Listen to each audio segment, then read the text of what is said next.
उमज्ञानतिमिरान्धस्य ज्ञानञ्जनशलाकया चक्षुरुन्मीलितं येन तस्मै श्रीगुरवे नमो विष्णुपादाय कृष्णप्रेष्ठाय भूतले श्रीमते भक्तिवेदान्त स्वामिनिति नामिने।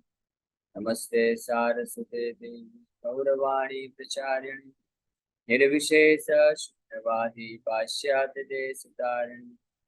जय श्री कृष्ण चैतन्य प्रभु नित्यानंदा श्री अद्वैत गदाधर श्रीवासादि गौर वृंदा। हरे कृष्ण कृष्ण कृष्ण हरे हरे, हरे राम राम राम हरे हरे। आजानुलंबित भुजौ कनकाबदातौ संकीर्तनैकपितरौ कमलायताक्षौ विश्वम्भरो द्विजवरो धर्मपालो वन्दे जगत्प्रियकरो करुणावतारो। हरे कृष्ण। तो आप सभी भक्तों का हार्दिक स्वागत है। तो आज हम लोग चर्चा करेंगे चैतन्य चरितमृत आदि लीला और श्लोक संख्या। पहले अध्याय का ये हमने कल 61 नंबर और 62 नंबर श्लोक चर्चा किया था। इन श्लोकों में श्री तुलसीदास कविराज गोस्वामी बोलते हैं, ईश्वर स्वरूप भक्त ताराधिष्ठान भक्तेर हृदय कृष्णेर सतत विश्राम। किस प्रकार से जो महान भक्त ऐसा भगवान का शुद्ध भक्त होता है जो भगवान का प्रतिनिधि बन के भगवान के मैसेज को, संदेश को हर जीवों तक पहुंचाता है, तो वो भगवान उसके हृदय में सदैव विद्यमान रहते हैं, उसको हर क्षण गाइड करने के लिए, और वो भक्त भी भगवान के हृदय में सदैव उपस्थित रहता है। इस बात की पुष्टि भगवान गीता में भी करते हैं। और भागवत का ये श्लोक लिया है श्री तुलसीदास गोस्वामी ने, साधु गो हृदय मह्यम साधुनाम हृदय तो हम, कि मैं साधुओं के हृदय में हमेशा रहता हूँ और साधु यानी भक्त मेरा वो मेरे हृदय में हमेशा रहता है। मन अन्यत् न जानन्ति ना हम तीर्थ मनागपि, मैं उसके सिवा और कुछ नहीं जानता हूँ और वो मेरे सिवा कुछ नहीं जानता है। तो मेरा जो महान भक्त है वो कैसा भी क्यों ना हो, कैसी भी परिस्थिति में क्यों ना हो, अगर उसने वो, क्योंकि उसका हम जो चित्त है, चेतना है, अपना मन बुद्धि इंद्रियां शरीर सब कुछ मेरे लिए वो समर्पण कर देता है, तो ऐसा भक्त चाहे कैसी भी स्थिति में क्यों ना हो, कहने का मतलब वो मनुष्य हो, जानवर हो, या मनुष्य में ब्राह्मण क्षत्रिय वैश्य शूद्र हो, और किसी भी तरह का क्यों ना हो, वो मेरे को अत्यंत प्रिय है। और इस बात की फिर पुष्टि हमने इस दुर्वासा मुनि के कथा से किया था, डिस्कस किया था कि किस प्रकार से, हालांकि दुर्वासा मुनि जो है वो महान ऋषि थे, महान योगी थे और शुद्ध ब्राह्मण थे। उनके सामने अम्बरीश महाराज तो केवल एक साधारण क्षत्रिय है, राजा ही है, उनसे नीचे कैटेगरी में है, लेकिन फिर भी महान भगवान के महान भक्त होने के कारण भगवान को अत्यंत प्रिय थे।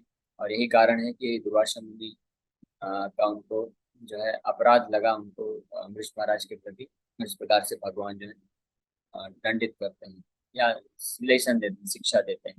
इस बात यह और भगवान कृष्ण भी गीता में बताते हैं, ये यथा माम प्रपद्यन्ते ताम तथैव भजाम्यहम् हम वर्तमान वर्तन्ते मनुष्य पार्थ सर्वशः। जो व्यक्ति जितनी मात्रा में मुझे सरेंडर करता है, समर्पण करता है, उतना ही मात्रा में मैं भी उसको रेसिप्रोकेट करता हूँ। प्रभुपाद जी का एक बहुत सुंदर प्रवचन है इसके ऊपर। प्रभुपाद जी बोलते हैं इस श्लोक के ऊपर, it's not that only you are serving Krishna, but when you serve Krishna, Krishna also serves you.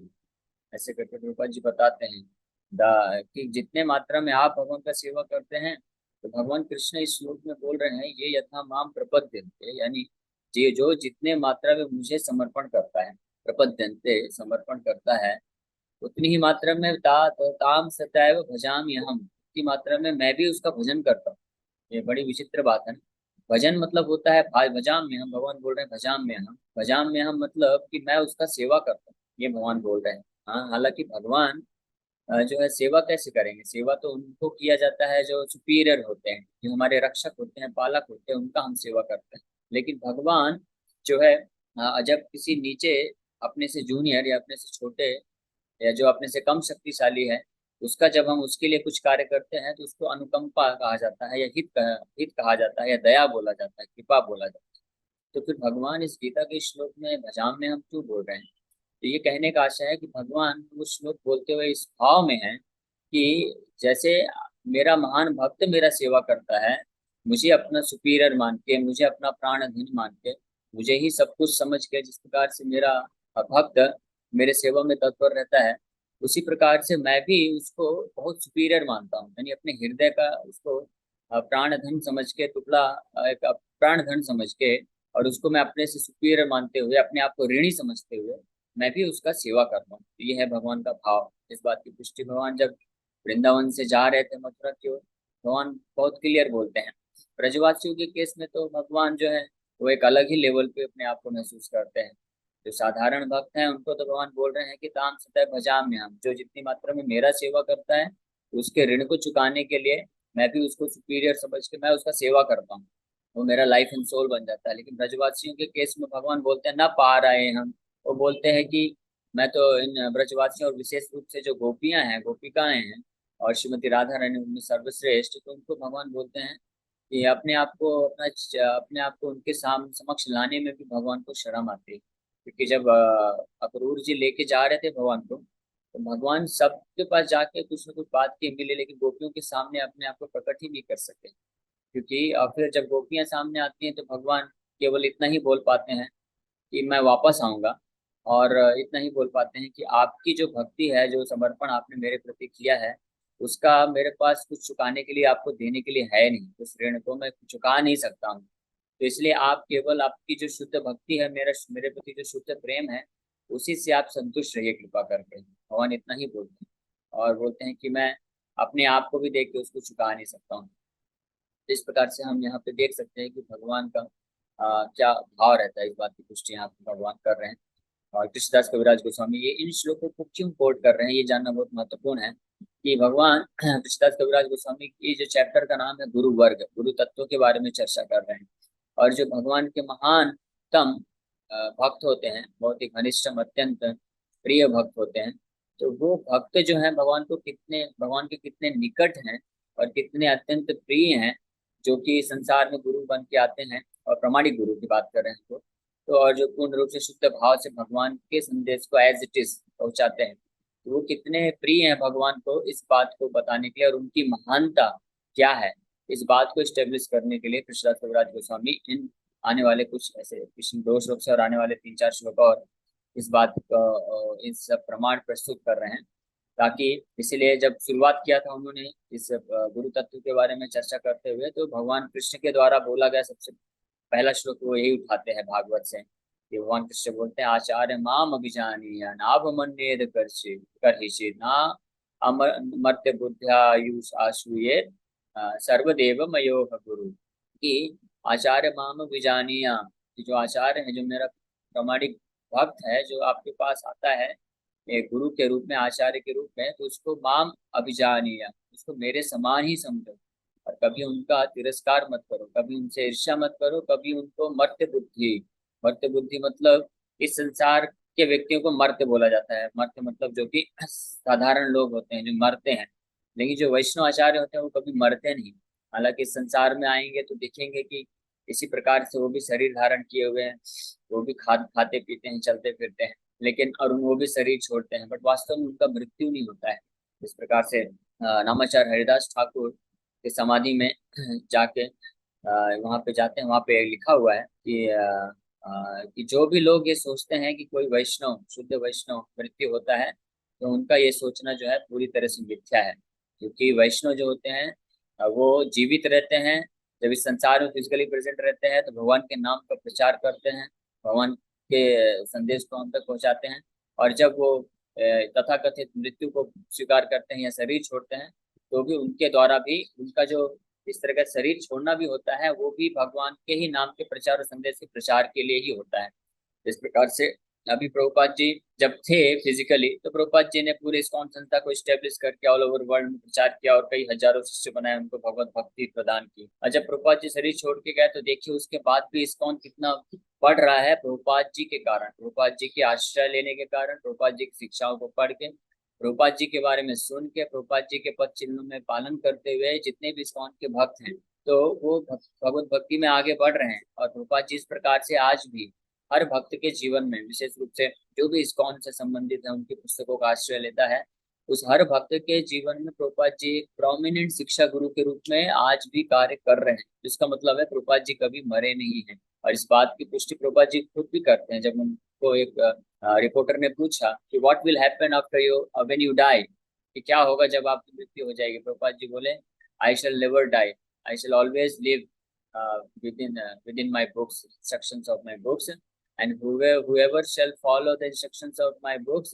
they will live with me, they will have my association। कि जो भी व्यक्ति, प्रभुपाद जी बोले कि जो भी व्यक्ति मैं कभी मरूंगा नहीं, जो भी व्यक्ति मेरे पुस्तकों के माध्यम से मेरी शिक्षाओं का पालन करेगा, उसके साथ में हमेशा रहूंगा उसको गाइड करने के लिए। और इस बात का प्रमाण कई भक्त लोग देते हैं।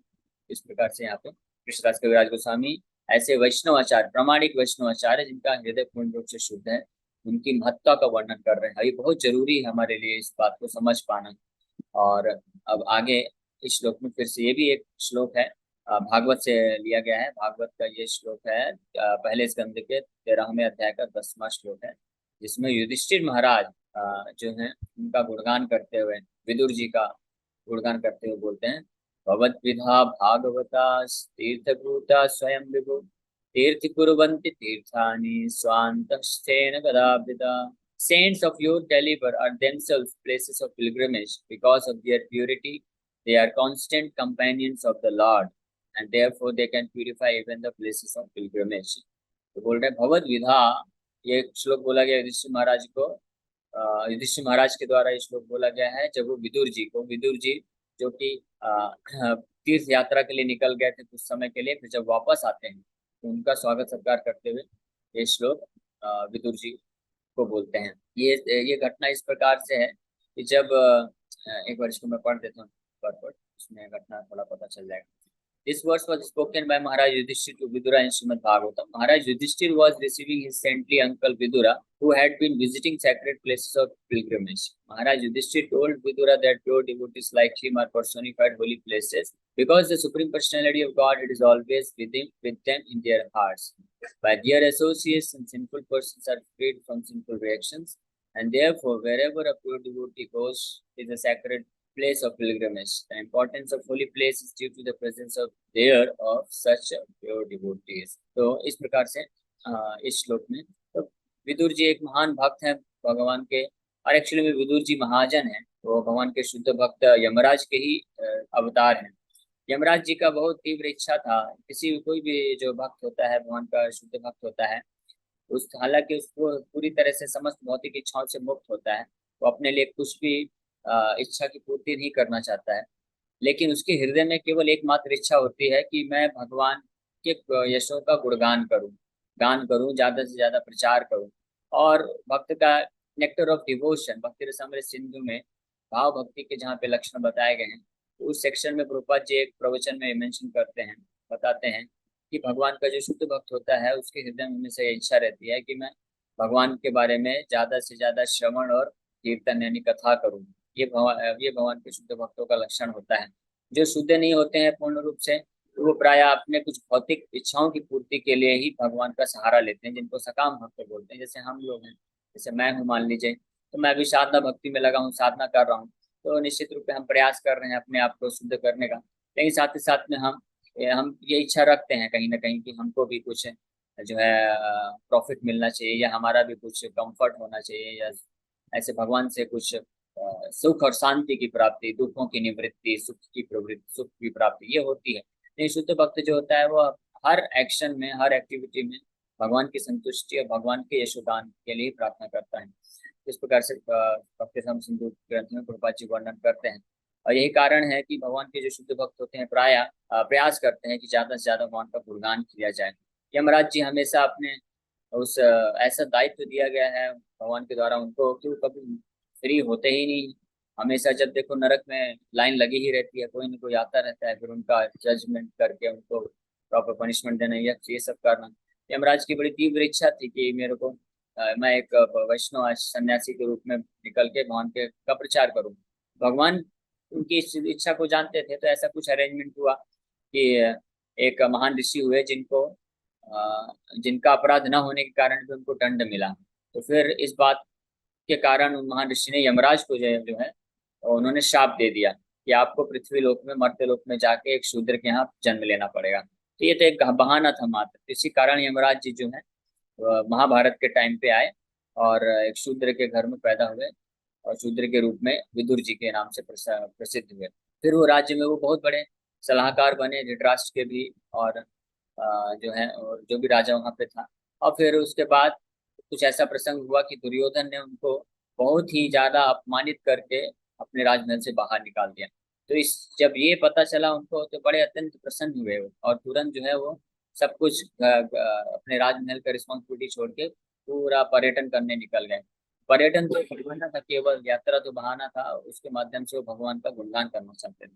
इस प्रकार से गुणगान करके जब वो वापस आते हैं तब युधिष्ठिर महाराज इस श्लोक को बोलते हैं कि भगवत विदा भागवत रस, आपके जैसे जो भागवत होते हैं, तीर्थ कुर्वन्ति तीर्थानी, आप तीर्थ स्थल में जाते हैं अपने शुद्धिकरण के लिए नहीं, तीर्थ भूतः स्वयं विभु, क्योंकि तीर्थ भूता जो तीर्थ स्थल होते हैं तो आप खुद ही एक तीर्थ हैं, महान तीर्थ है, क्योंकि स्वयं विभु, स्वयं विभु मतलब भगवान स्वयं आपके हृदय में वास करते हैं। तो जिन भगवान शुद्ध, जैसे पिछले श्लोक में बताया गया है कि सही भक्त हृदय कृष्ण सतत विराम विश्राम, कि ऐसे भक्त के हृदय में भगवान हमेशा विश्राम करते हैं। तो इसलिए आप जैसे महान भक्त के हृदय में भगवान हमेशा रहते हैं, यही कारण है कि आप जो है एक चलता फिरता भगवान का ही धाम है। तो वो धाम, ये चलता फिरता धाम है। जैसे जो वृंदावन धाम है, मायापुर धाम है, तो ये तो एक जगह स्थित वाला धाम है। लेकिन प्रभुपाद जी जैसे महान भक्त क्या है, वो मायापुर और वृंदावन जो है चलता फिरता मायापुर, चलता फिरता वृंदावन धाम है। जो जिस भी जगह पे जाएगा, अमेरिका जाएगा, ऑस्ट्रेलिया जाएगा, रशिया जाएगा, बॉम्बे जाएगा, कहीं भी जाएगा, उसको भी वो Vrindavan atmosphere, Vrindavan consciousness create कर देगा, वृंदावन की चेतना प्रस्तुत कर देगा। तो उस प्रकार से उस रूप में वो जो स्थान होता है, या उन वो भक्त, वो जो लोग जो उनके इस एसोसिएशन को प्राप्त करते हैं, संघ को प्राप्त करते हैं, तो उनको वही फल मिलता है जैसे वो वृंदावन में रह रहे हैं, तो वृंदावन कॉन्शियसनेस में क्रिएट कर देते हैं। तो ऐसे भक्तों का ये अ, महानता होती है। तीर्थ कुर्वन्ति तीर्थानि, तीर्थ स्थलों को भी वो पवित्र करने की शक्ति रखते हैं। इस बात की पुष्टि भगवान कृष्ण भी स्वयं करते हैं। जब भगवान इस भौतिक जगत से आध्यात्मिक जगत की ओर बढ़ रहे थे, जा रहे थे, तो सारी नदियां उनके पास आती हैं और चर्चा करती हैं कि अब आप जा रहे हैं, कलयुग आएगा, तुम्हारा क्या होगा, तो हम भी यहाँ पे नहीं रहना चाहेंगे। तो भगवान उनको बोलते हैं, नहीं, आप लोग को रहना अत्यंत आवश्यक है, अनिवार्य है, क्योंकि आप भी अगर चले जाएंगे तो इस संसार के जो बद्ध जीव हैं, ये पाप में इतना ज्यादा लिप्त हो जाएंगे कि फिर इनको और कोई तरीका नहीं मिल पाएगा अपने आप को मुक्त करने का। इसलिए आप रहिए, आप में स्नान करेंगे तो फिर उस पाप का क्या होगा, नदियों ने पूछा। तो भगवान बोलते हैं कि 5,000 साल बाद, यानी ये भविष्य पुराण में ये मेंशन है, ये श्लोक उसमें बताते हैं, पंचसहस्राणी वर्षाणी, ये 5,000 साल के बाद मम मंत्र उपासक का, मेरा मंत्र उपासक यानी मेरे हरिनाम के द्वारा जो मेरा पूरे पृथ्वी में प्रचार करेगा, उसके प्रभाव के कारण जो भक्त बनेंगे उनके, तो वो भक्त जब आपके आके नदियों में स्नान करेंगे तो उनके शुद्धता के कारण आपके सारे पाप जो है, मल जो है, नष्ट हो जाएंगे। तो ये प्रभाव है। तो ये केवल वो महान शुद्ध भक्त का ही नहीं, उस महान शुद्ध भक्त का आश्रय लेने वाले भक्तों में भी वो शक्ति उत्पन्न हो जाती है। उनकी तो बात छोड़िए, यानी प्रभुपाद जी जैसे महान भक्त, वो तो स्वयं जो है तीर्थ कुर्वन्ति तीर्थानी है, लेकिन उनके पद चिन्ह में पालन करने वाले जो महान भक्त हैं, जो उनको पूरी तरह से उनके चरण कमलों में समर्पण कर दिए हैं, जैसे प्रभुपाद जी के अनेकों अनेकों शिष्य हैं जो आज भी पूरे पृथ्वी लोक में भ्रमण करते रहते हैं, प्रचार कार्य में लगे हुए हैं। तो उनमें भी ये शक्ति होती है कि वो जो है लोगों को केवल दर्शने पवित्र करे, यही तुम्हारा गुण, दर्शन करने मात्र से लोगों को पवित्रता मिल जाती है। यानी अगर उनको एक बार किसी ने सुन लिया, समर्पण कर दिया, सरेंडर कर दिया या श्रवण कर लिया उनके मुख से कृष्ण कथा का, कृष्ण के दर्शन का, दर्शन मतलब दर्शन शास्त्र होता है, वैदिक शास्त्र, और डायरेक्ट ये भी दर्शन भी है, फिजिकल भी दर्शन करते हैं तो उसका भी तो लाभ होता ही है निश्चित रूप से, इसमें कोई डाउट नहीं है। लेकिन मुख्य मेन जो दर्शन है वो उनके मुख से निकलने वाले जो शब्द ध्वनि है, वैदिक शास्त्र है, तो वो मुख्य दर्शन होता है। तो ऐसा जब कोई करता है तो तीर्थि कुर्वन्ति तीर्थानि, तो ऐसा भक्त जो होता है वो समस्त जीवों को शुद्ध कर देता है। और वास्तव में तीर्थ स्थान में भ्रमण करने का, यात्रा करने का यही मूल प्रयोजन है। केवल वहां पे जाके किसी स्थान को जाके दर्शन कर लेना, माथा टेक लेना, या वहां से धूली लेके आ जाना, या जल में स्नान कर लेना, बस इतना तक ही तीर्थ नहीं है। लिमिटेड। तीर्थ ये तो बस बाहरी दृष्टिकोण है, हालांकि ये भी करने से अत्यंत लाभ प्राप्त करता है कोई भी बद्ध जीव। जैसे कोई जाके किसी तीर्थ स्थान में, धाम में परिक्रमा करे, वहाँ के अलग अलग कुंडों में स्नान करे, वहाँ पे व्रत करे और वहाँ पे जाके इस प्रकार से करे, तो उसको लाभ मिलता है निश्चित रूप में। लेकिन पूर्ण लाभ उस व्यक्ति को मिलता है जो ऐसे तीर्थ स्थानों में या धाम में महान भक्तों का, या जब ऐसे तीर्थ स्थान या धाम के महान भक्त उस धाम को अपने साथ लेके अलग अलग सिटी में जाके जब हमको दर्शन प्रेजेंट करते हैं भगवान का, भगवान के तत्वों का दर्शन बताते हैं, तत्व दर्शन देते हैं अपने उपदेशों के माध्यम से, तो वो सबसे ज्यादा लाभकारी होता है और वो हृदय को पूर्ण रूप से शुद्ध करने की शक्ति रखता है। तो इस प्रकार से इन श्लोकों में गुरु की महत्व, प्रामाणिक गुरु या प्रामाणिक साधु के भक्त की महत्व का वर्णन कर रहे हैं।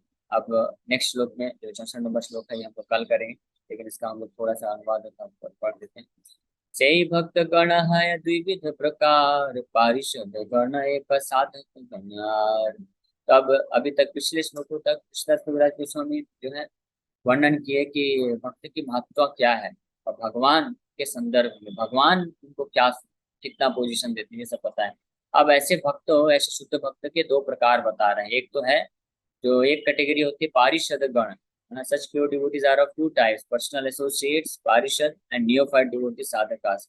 एक तो है जो भगवान के नित्य पार्षद होते हैं, और दूसरे जो है इस संसार में रह रहे हैं और भी साधना भक्ति में लगे हुए हैं अपने आप को शुद्ध करने। इसके बारे में यहाँ पे प्रभुपाद जी लिखते हैं, perfect servitors of the lord are considered his personal associates, whereas devotees endeavoring to attain perfection are called neophytes. Among the associates, some are attracted by the opulences of the personality of Godhead, and others are attracted by nuptial love of Godhead. The former devotees are placed in the realm of Vaikuntha to render reverential devotional service, whereas the latter devotees are placed in Vrindavan for the direct service of Sri Krishna. इस प्रकार से दो प्रकार बता रहे हैं। एक तो पर्सनल एसोसिएट यानी पार्षद होते हैं, भगवान के नित्य पार्षद होते हैं, जो कि कभी इस भौतिक जगत में नहीं रहते, वो आध्यात्मिक जगत से आते हैं इस भौतिक जगत में भगवान का कुछ गुह्यतम कार्य करने के लिए, उनके संदेश को हर जीव तक पहुंचाने के लिए। तो ऐसे पार्षद गण भी दो प्रकार के होते हैं। एक होते हैं जो भगवान के ऐश्वर्य से प्रभावित होते हैं, तो वैकुंठ के वासी होते हैं, वैकुंठ के महानतम शुद्ध भक्त होते हैं। और दूसरे जो भगवान के साथ बहुत ही अत्यंत घनिष्ठता पूर्वक संबंध में स्थित है, वो वृंदावन के होते हैं, वो वृंदावन से आते हैं। अब तीसरा जो कैटेगरी है साधक गण, आज वो हम लोग कल चर्चा करेंगे। तो इसी के साथ आप सभी भक्तों का बहुत बहुत धन्यवाद कि आप लोग आए और विनती का पूर्वक श्रवण किया आपने। आप में से किसी भक्त का कोई प्रश्न है वो पूछ सकते हैं। हरे कृष्ण। हरे कृष्ण प्रभु जी। यस योगेश। ये आपने जो बताया, श्री कृष्ण जब वो गोपियों के सामने आते हैं तो उनसे ज्यादा कुछ नहीं बोल पाते थे, तो मतलब ऐसा क्या लगाव था जो वो श्री कृष्ण भगवान एक्सप्रेस नहीं कर पा रहे थे? ओके, तो जैसा कि मैं ऑलरेडी बताया, क्योंकि गोपियों ने अपना सर्वस्व सब कुछ जो है बिना रिजर्वेशन के, विदाउट रिजर्वेशन उन्होंने समर्पण कर दिया था भगवान को। भगवान की प्रसन्नता के लिए, भगवान को सुख देने के लिए अपने आप को भी सेक्रीफाइस करने के लिए तत्पर रहती हैं गोपियां। इसी कारण भगवान जब ये भाव देखते हैं, क्योंकि भगवान तो भावग्राही है, भावग्राही जनार्दन, इस भाव को देखने के कारण भगवान जो है ये मन में ऐसा उनको फील हो रहा है, महसूस हो रहा है कि मैं इनके ऋण को कैसे चुका पाऊँ, मैं तो कुछ भी दे नहीं सकता इनको। ये भगवान का महानतम भाव है। तो गोपियों की उच्च कोटि के शुद्ध, इससे पता चलता है कि गोपियों का जो प्रेम है कृष्ण के प्रति वो सबसे शुद्ध है, उसमें एक क्रंच मात्र भी कलमश नहीं है। क्योंकि अगर थोड़ा भी कलमश होता तो भगवान इस तरह से इतना ऋणी नहीं महसूस करते। तो इसलिए जो इस संसार का जो लोगों का जो आपसी स्त्री पुरुष का प्रेम है वो जो है उसके कंपैरिजन में हम नहीं कर सकते, तुलना नहीं कर सकते। तो इसी के साथ आप सभी भक्तों का बहुत बहुत धन्यवाद कि आप लोग आए और विनती का पूर्वक श्रवण किया आपने।